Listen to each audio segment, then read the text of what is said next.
Hello guys, once again welcome on my YouTube channel my study दोस्त। कैसे हैं आप सब लोग? आई होप आप सब लोग ठीक होंगे। काफ़ी दिनों से वीडियो नहीं बना पा रहा था और ये वीडियो भी काफ़ी लेट मैं बना रहा हूँ। आई नो आप सभी लोगों को ऑलरेडी पता है कि इंडियन कोस्ट गार्ड के अंदर वैकेंसी आ गई है, लेकिन फिर भी कुछ लोगों ने बोला कि सर आप इस पे एक डिटेल वीडियो बनाइए जिसमें कंप्लीट सिलेक्शन प्रोसीजर के बारे में आप बताएं। ऐसी ऐसी चीज़ें आज मैं आपको बताने वाला हूँ इस वीडियो के अंदर। देखिए, बहुत सारी चीज़ें तो आपको पता है कि अब एग्ज़ाम ऑनलाइन होने वाला है और भी काफ़ी सारी चीज़ें चेंज होने वाली हैं।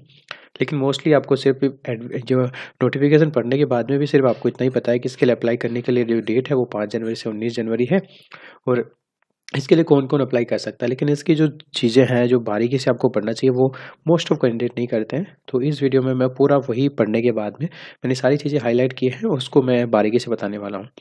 ठीक है, हर चीज़ के लिए यहाँ पे जो है एक प्रोसीजर दिया गया है। डॉक्यूमेंट्स के लिए तो इतना सारा गाइडलाइन है कि अगर आपने एक भी गलती कर दी तो आपको कहीं पे भी रिजेक्ट कर दिया जाएगा। और ये कुछ आपको ये चीज़ें बता दूँ कि आप ये बोल रहे हैं कि ऑनलाइन एग्ज़ाम होगा और सभी का एडमिट कार्ड आएगा, तो यहाँ पे देखिए ऐसी कोई बात नहीं की गई है।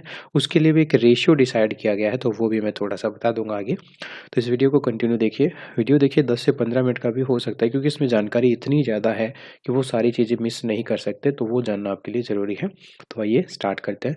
इसलिए नहीं बना रहा हूँ ये वीडियो क्योंकि ऑलरेडी आपको पता है कि हाँ, वैकेंसी आया है और इसके अंदर कौन-कौन अप्लाई कर सकता है, लेकिन इसकी जो सारी जानकारी है वो एक ही वीडियो में मैं आपको देने वाला हूँ। तो चलिए देखते हैं। सो गाइस, सबसे पहला ही पॉइंट आता है कि क्या आप इसके लिए अप्लाई कर सकते हैं, तो उसके लिए चाहिए एलिजिबिलिटी क्राइटेरिया। तो यहाँ पे अगर मैं बात करूँ तो सिर्फ मेल लोग ही यहाँ पे एलिजिबल हैं, मेल कैंडिडेट ही अप्लाई कर सकते हैं। इसके 3 ब्रांच है, जनरल ड्यूटी है और डोमेस्टिक ब्रांच है और यांत्रिक ब्रांच है। इसमें क्वालिफिकेशन अलग-अलग है। 12th पास भी यहाँ पे अप्लाई कर सकते हैं, जिसके पास मैथ फिजिक्स हो वो ओनली जनरल ड्यूटी के लिए अप्लाई कर सकते हैं। एक कैंडिडेट सिर्फ एक ही पोस्ट के लिए अप्लाई कर सकता है। एक से अधिक पोस्ट के लिए अगर वो अप्लाई करता है तो उसका जो कैंडिडेट कैंसिल कर दिया जाएगा। उसके अलावा देखिए, डोमेस्टिक ब्रांच के अंदर आप 10th पास हैं तो भी अप्लाई कर सकते हैं, यांत्रिक ब्रांच में भी आप 10th पास हैं तो अप्लाई कर सकते हैं। मिनिमम एज जो है आपका 18 से 22 साल के बीच होना चाहिए। यहाँ पे एज रिलैक्सेशन भी मिलता है एससी एसटी और ओबीसी के कैंडिडेट को। एससी एसटी को 5 साल के लिए, ओबीसी को 3 साल के लिए। यहाँ पे ये जो डेट ऑफ बर्थ लिखा गया है इसके बीच में कोई भी कैंडिडेट जो है वो अगर बिलोंग करता है किसी भी कैटेगरी से तो वो अप्लाई कर सकता है। अगर आपको एज रिलैक्सेशन चाहिए तो आपको बताना पड़ेगा उनको भी आप एससी एसटी से हैं या ओबीसी से हैं और आपको जो है एज रिलैक्सेशन चाहिए। जब आप फॉर्म अप्लाई करेंगे तो ऐसा कुछ ऑप्शन वहाँ पे आपको दिया जाएगा। आगे अगर हम बात करें कि इसके लिए वैकेंसीज़ कितनी रहने वाले हैं। अब ये कहेंगे कि सर इतनी ज़्यादा वैकेंसीज़ तो नहीं है यहाँ पे और इसमें इतनी सारी कैटेगरीज़ जो है डिवाइड की गई हैं। तो यहाँ पे एक चीज़ मैं ये भी बता देता हूँ कि यहाँ पे वैकेंसीज़ भले ही कम है लेकिन सिलेबस इसमें बहुत ही अच्छा दिया गया है और वो सेम पैटर्न है आपका नेवी का जो होता है AASSR में, या फिर आप एयरफोर्स XY की बात करें तो लगभग सिमिलर सा ही है। तो आप अगर उन एग्ज़ाम की तैयारी कर रहे हैं तो इसकी भी आप कर सकते हैं। सबसे पहले अगर मैं बात करूँ जनरल ड्यूटी की, तो वैकेंसीज़ जो है आपके यहाँ पे जो है डिवाइड की गई हैं अलग-अलग, क्योंकि यहाँ पे रिजर्वेशन की भी बात की गई है। तो यहाँ पे आप ये देख सकते हैं जनरल ड्यूटी, जिसमें सिर्फ आपको पता है कि 12th पास कैंडिडेट जो फिजिक्स मैथ से है वही अप्लाई कर सकता है। बाकी सभी ब्रांच के अंदर जो है आप 10th पास कैंडिडेट, लेकिन इनमें जो है अलग-अलग मैकेनिकल इंजीनियर और इलेक्ट्रिकल तो यहाँ पे डिप्लोमा की ज़रूरत भी होगी। डोमेस्टिक ब्रांच के लिए सिर्फ आपके पास 10th, आपने कुछ एक्स्ट्रा नहीं किया तो आप इसके लिए अप्लाई कर सकते हैं। ठीक है? देखिए, कुछ कैंडिडेट जो यहाँ पे ये वैकेंसीज़ 0 लिखी गई हैं, अब आप कहेंगे कि सर एससी वालों को यहाँ पे पोस्ट नहीं मिली, तो उनको जो अलग से जो फ़ीस जो है यहाँ पे ₹250 होगा, ये एससी एसटी वाले कैंडिडेट को पे नहीं करना पड़ेगा। इनको जो है फ्री ट्रैवल पास भी दिया जाएगा, तो वो सारी फैसिलिटीज़ जो है रिजर्वेशन में इनको दी जाएँगी। अब इस सिलेक्शन प्रोसीजर की 4 स्टेज यहाँ पे हैं, इनसे आपको गुज़रना पड़ेगा। जैसे एयरफोर्स में फ़ेज़ 1, फ़ेज़ 2, फ़ेज़ 3 होता है, इसी तरीके से यहाँ पे भी 4 जो है प्रोसेस दिए गए हैं। और एक और चीज़ बता देता हूँ, यहाँ पे एक बहुत ही बड़ी बात कही गई है कि अगर आपके पूरा 100% मार्क्स आ जाते हैं तो आपको फिर से एक टेस्ट देना पड़ेगा, ये प्रूफ करने के लिए कि आपके सच में इतने मार्क्स आए थे या आपने कहीं फ्रॉड करके या कुछ और तरीके से गलत तरीके से तो यहाँ पे मार्क्स गेन नहीं किए। ये भी मैं आपको आगे बताऊंगा कि ये क्या होता है। देखिए, सिलेक्शन प्रोसीजर की मैं बात कर रहा था, तो यहाँ पे 4 स्टेजेस से आपसे गुजरना पड़ेगा और सबसे पहला जो स्टेज होगा वो सबसे ज़्यादा इंपॉर्टेंट होगा और ये आपको पता है कि स्टेज 1 जो है रिटन एग्जामिनेशन होने वाला है। ओके, तो यहाँ पे सबसे पहले जैसे नेवी के डोमेस्टिक ब्रांच के लिए अगर मैं बात करूँ तो इसमें जो है सिर्फ एक ही रिटन होगा, इसके अलावा आपको कुछ ज़रूरत नहीं है। ठीक है? इसके अलावा जो है आपके पास में इसके मिनिमम पास मार्क्स भी दिए गए हैं, तो ये आपको ध्यान रखना है। 30 मार्क्स जो है जनरल ईडब्ल्यूएस या ओबीसी से हैं, 27 मार्क्स एससी एसटी से हैं तो। ठीक है? और इसके लिए जो है सेक्शन 1 के लिए जो है अगर डिटेल एग्जामिनेशन की बात करूँ तो 60 मार्क्स का होगा। इसमें से 30 मार्क्स यानी कि 50% आपको चाहिए। इसके लिए 45 मिनट का टाइम होगा, नंबर ऑफ क्वेश्चन जो है 60 होगा। ठीक है। इसमें सिलेबस होगा मैथ्स और साइंस, इंग्लिश, रीजनिंग, जीके। और ये जो है आपके पास में 10th स्टैंडर्ड का होगा। सिलेबस अलग से आपको डाउनलोड करना पड़ेगा वेबसाइट से, अभी शायद हो सकता है अवेलेबल ना हो, लेकिन जल्दी अवेलेबल आपको करवा दिया जाएगा। इसी तरीके से डोमेस्टिक ब्रांच के जो अगर मैं बात करूँ जनरल ड्यूटी की, तो इसमें 2 स्टेज से आपको गुजरना पड़ेगा। इसके लिए फर्स्ट और सेकंड ज़रूरी है। इसमें भी जो है फर्स्ट स्टेज के अंदर आपको जो है 30 मार्क्स लाने पड़ेंगे। सेकंड स्टेज में आपको 20 मार्क्स, यानी कि कुल मिला के 50 मार्क्स आपको लाने पड़ेंगे। देखिए, passing in section 1 and second is separately is compulsory, यानी कि दोनों सेक्शन में पास होना जरूरी है। यहाँ पे SC ST के लिए भी अलग से ये चीज़ बताई गई है। ठीक है। इसका अगर मैं सिलेबस की बात करूं, बाकी आप इन सारी चीज़ों के लिए, जैसे आपके पास अगर डिप्लोमा है तो इनके लिए भी आप अलग से स्टेजेस जो है वो देख सकते हैं। लेकिन यहाँ पे अगर मैं बात करूँ, जो सेकंड सेक्शन है इसमें जो है मैथ्स फिजिक्स की बात की गई है। इसमें मैक्सिमम मार्क्स 50 होंगे, टाइम जो है 30 मिनट का ही होगा। यहाँ पे यानी कि 30 मिनट में आपको 12th बेस फिजिक्स और मैथ्स के 50 क्वेश्चन करने होंगे, सिर्फ 30 मिनट, याद रखिएगा। यहाँ पे जो है 20 मार्क्स जो है मिनिमम पासिंग मार्क्स यहाँ पे रखे गए हैं, और यहाँ पे 17 मार्क्स SC ST के लिए, और EWS OBC और UR कैटेगरी के लिए जो है 20 मार्क्स रखे गए हैं। इसमें 12th स्टैंडर्ड का सिर्फ फिजिक्स मैथ आएगा और कुछ नहीं आएगा। बाकी सेम इस तरह से आप इनके लिए देख सकते हैं। ऑलराइट, तो यहाँ पे अगला स्टेज की अगर मैं बात करूँ, तो यहाँ पे जैसे ही आप कैंडिडेट जो है, अगर मान लीजिए टाई का केस होता है तो उसमें एज के हिसाब से ये डिसाइड किया जाएगा। मान लीजिए आपका एडमिट कार्ड जारी कर रहे हैं वो लोग, और एडमिट कार्ड में भी अगर आपका परसेंटेज जो है सेम है 2 कैंडिडेट का, तो उसकी जो एज ज़्यादा है उसको प्रेफरेंस दिया जाएगा। सेकेंड स्टेज की अगर मैं बात करूँ, तो यहाँ पे क्या होने वाला है, और देखिए सेकंड स्टेज, हर स्टेज पे आपको डॉक्यूमेंट्स वेरीफाई करने के लिए ऑनलाइन अपलोड करना पड़ेगा। अगर थोड़ी सी भी गलती आपने कर दी तो आपको जो है डिस्क्वालीफाई कर दिया जाएगा। एक तरह से आप कह सकते हैं कि ऑनलाइन ही आपका डॉक्यूमेंट वेरिफिकेशन होगा। ओरिजिनल कंटेंट जो है आपको वहाँ पे अपलोड करने पड़ेंगे। देखिए, यहाँ पे आपके जो कंप्यूटर बेस्ड एग्जामिनेशन है उसके परफॉर्मेंस के हिसाब से मेरिट बनेगी, और उसके लिए एडमिट कार्ड जारी होगा सेकंड स्टेज के लिए। ठीक है। जो वैकेंसीज हैं उनके एक रेशियो डिसाइड किया जाएगा कि उतने ही कैंडिडेट को लिया जाएगा, जैसे 6 गुना कैंडिडेट लिया या कुछ से ज़्यादा, ऐसा कुछ फिक्स मिक्स मेंशन नहीं है। ठीक है।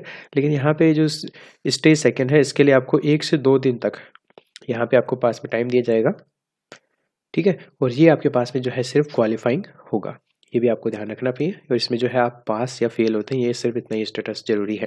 तो इसमें जो है सबसे पहले स्टेज सेकंड के अंदर क्या होगा ये आप देख लीजिए। इसका पहला पार्ट रहेगा फिजिकल फिटनेस टेस्ट। इसमें फेल या पास ही जरूरी है आपके लिए, मतलब मार्क्स नहीं होंगे इसके। यहाँ पे 1.6 किलोमीटर का रनिंग होगा जो 7 मिनट आपको दिया जाएगा, आसानी से आप कर लेंगे। 20 स्क्वायर यानी कि उठक बैठक आपके पास में लगाने होंगे, और 10 पुशअप। सिर्फ फिजिकल फिटनेस टेस्ट इतना ही होगा। इसमें ये भी लिखा गया है कि ये कंटिन्यूसली होगी, इसमें कोई भी बीच में आपको ब्रेक नहीं दिया जाएगा। ठीक है। और आपको ये भी बताया गया है कि आप अपनी सहूलियत के हिसाब से टी शर्ट, शॉर्ट्स, ये सब चीज़ें आप खुद को लेके जानी है फिजिकल फिटनेस टेस्ट के दौरान। उसके बाद में जैसे इसका सेकंड पार्ट होगा वो होगा डॉक्यूमेंट वेरिफिकेशन। इसमें भी सिर्फ स्टेटस चाहिए आपको पास या फेल का। इसमें जो है आपका इंपॉर्टेंट जो भी डॉक्यूमेंट्स है यहाँ पे मेंशन है। इसमें 10th-12th का मार्कशीट है, आइडेंटिटी कार्ड जैसे आप इसके लिए ले जा सकते हैं, आधार कार्ड वगैरह कुछ भी। उसमें जो नेम और डेट ऑफ बर्थ है वो सेम वहाँ पे मैच होना चाहिए ओरिजिनल डॉक्यूमेंट के साथ में जो आपने अपलोड किया है। अगर ये गलत होते हैं तो आपको अगर डिस्क्वालीफाई किया जाएगा। उसके अलावा एक चीज़ ध्यान रखिए कि अगर आपने SC ST या OBC के लिए कुछ सर्टिफिकेट अपलोड किए हैं, उनकी जो है वैलिडिटी अगर है तो वो कम से कम 31 अक्टूबर 2021 तक होनी चाहिए। ठीक है। तो ये चीज़ ध्यान रखिएगा। तो देखिए, अलग अलग पहले तो आप जैसे ऑनलाइन स्टेज 1 के लिए अपलोड करेंगे तब आपको अपलोड करना है, उसके बाद सेकंड स्टेज के लिए अपलोड करना पड़ेगा। तो दोनों की वैलिडिटी की बात यहाँ पे की गई है, तो ये ध्यान रखिएगा। अब यहाँ पे इस चीज़ के बारे में मैं पहले आपको बता चुका हूँ, इसको मैं बात कर रहा था रीअसेसमेंट ऑफ इनोसिस्टेंस परफॉर्मेंस। ठीक है।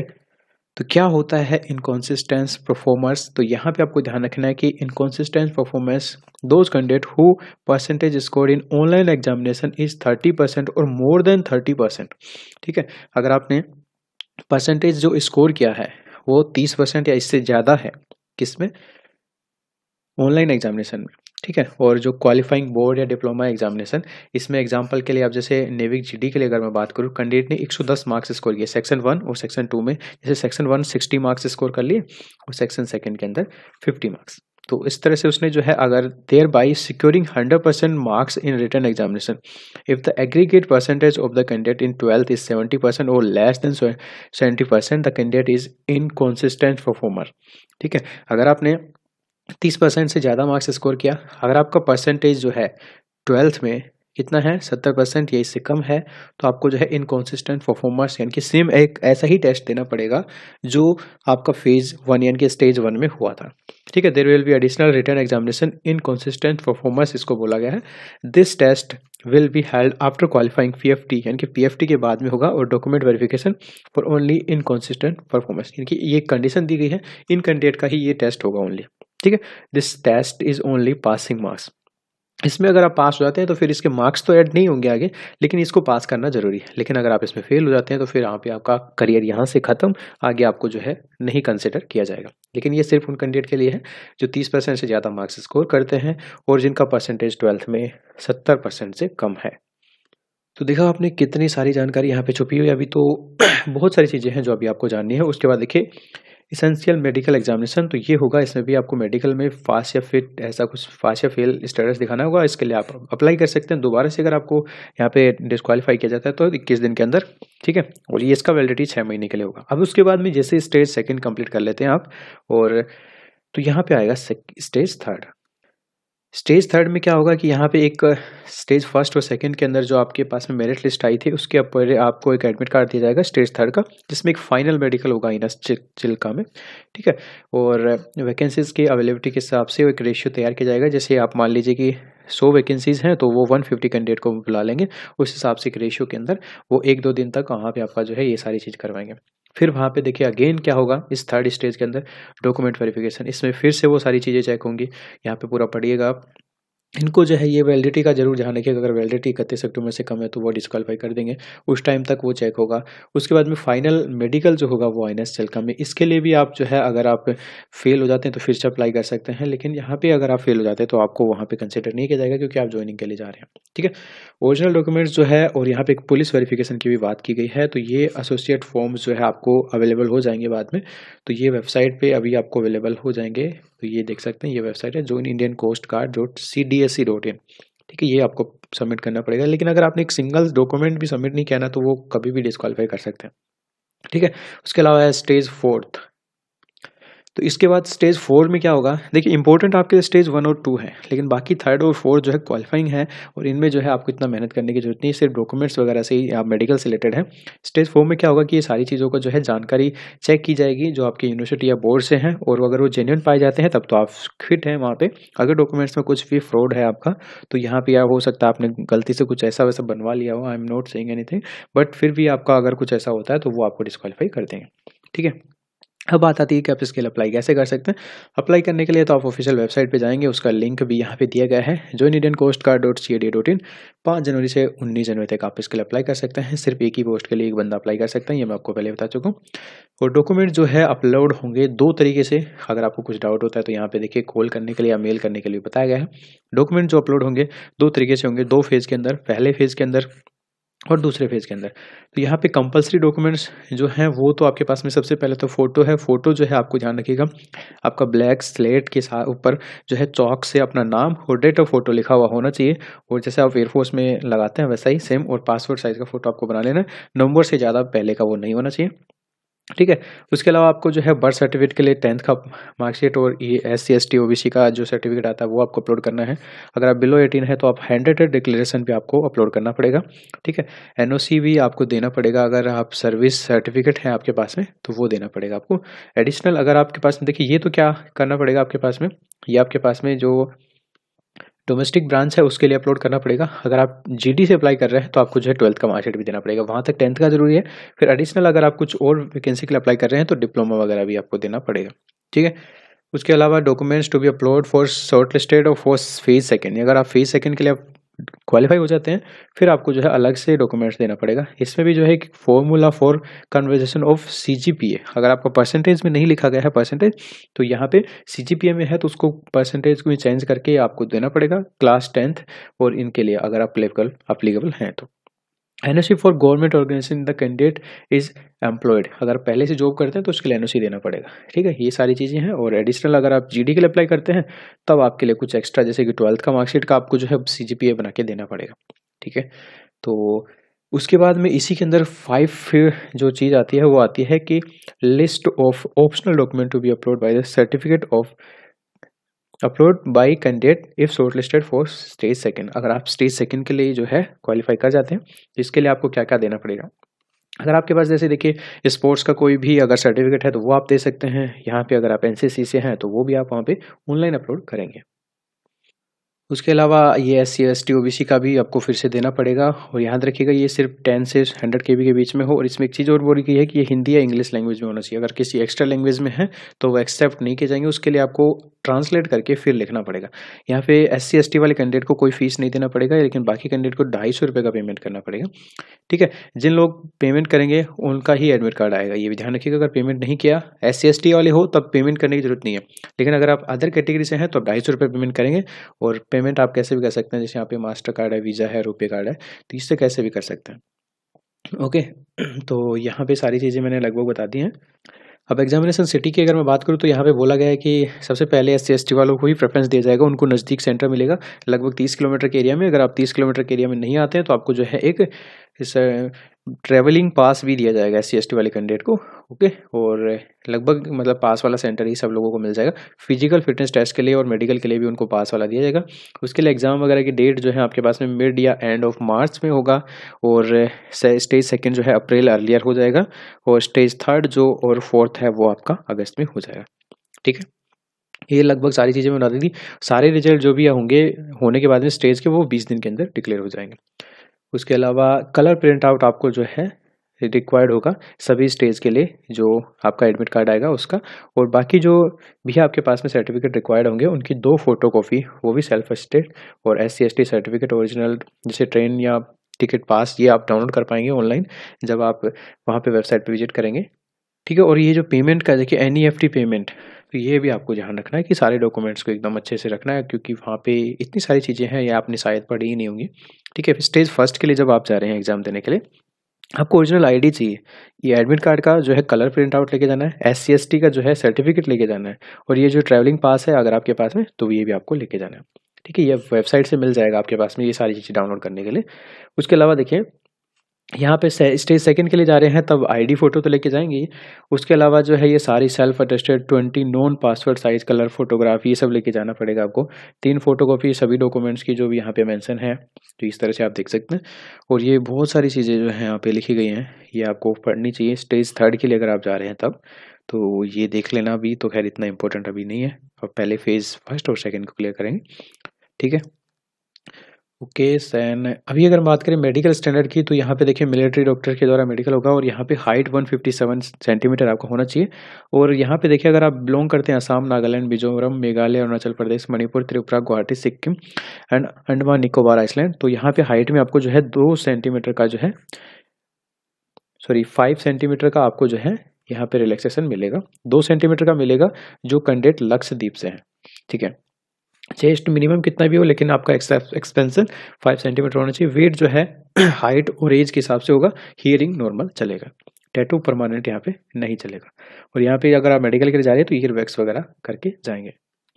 जो कैंडिडेट यहाँ पे हाइट में जो है रिलैक्सेशन के लिए सबमिट कर रहे हैं, तो वो आपको जो है सर्टिफिकेट देना पड़ेगा आपका, किसका, डोमिसाइल सर्टिफिकेट, कि आप इन स्टेट से अवेलेबल हैं। जो यहाँ पे ये चीज़ बताना पड़ेगा तभी आपको रिलैक्सेशन मिलेगा, उसके लिए डोमिसाइल ज़रूरी है। ओके, सो यहाँ पे आपको बता दिया गया है ट्रेनिंग होगा आपके पास में ये सब चीज़ें। और 1 अगस्त 2000 बैच जो है ये अक्टूबर 2021 INS चिल्का, और ये यहाँ पे जो है ट्रेनिंग स्टार्ट होगा आपका। तो ये कुछ देखिए, अब 20 मिनट के आसपास वीडियो होने जा रहा है, लेकिन अभी भी जानकारी समाप्त नहीं हो रही है। और ये आपको मैं बता चुका हूँ कि कोई भी चीज़ के लिए आपको जो है इंक्वायरी करने के लिए ये ध्यान रखना है कि 31 दिसंबर 2021 तक आप अपना जो ईमेल है और वेबसाइट पे रेगुलरली विजिट करते रहिएगा। ऐसा भी यहाँ पे बोला गया है कि यहाँ पे कुछ इन्फॉर्मेशन ऐसी होंगी जो आपको पता भी नहीं चलेगा। ठीक है, तो ईमेल वेबसाइट कंटिन्यूसली विजिट करते रहना है। और आगे देखिए जो जानकारी बहुत ज़्यादा इंपॉर्टेंट है उनको मैंने हाईलाइट किया।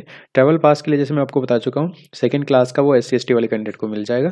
और यहाँ पे अगर मैं बात करूँ पे स्केल की, तो 21,700 JD के लिए, और डोमेस्टिक ब्रांच के लिए भी 21,700। ये जो है बेसिक पे स्केल है लेवल 3 के हिसाब से। उसके बाद में देखिए यहाँ पे प्रमोशन की भी बात की गई है, अलाउंसेस भी यहाँ पे मिलते हैं। तो देखिए यहाँ पे पेमेंट जो है काफ़ी अच्छा दिया जाता है, इसकी आपको टेंशन लेने की ज़रूरत नहीं है। इंश्योरेंस कवर भी आपको मिलता है 50 लाख तक का। और ये सारी चीज़ें थी और लास्ट डेट यहाँ पे फाइनली बोला गया। तो देख सकते हैं कितनी सारी जानकारी जो थी आपको जानने की यहाँ पे ज़रूरत थी।